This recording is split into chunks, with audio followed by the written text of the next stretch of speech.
Hello guys, in this video I'll show you how you can fix error code 0x80073cfb on Xbox app. So without further ado, let's get started.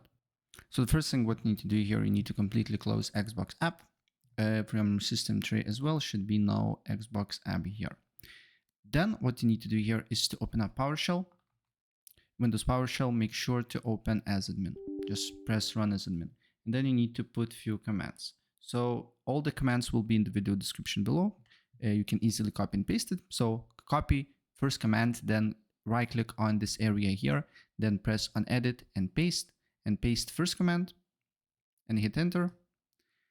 Then once you get this window here, you need to put a second command as well. So copy second command from my video.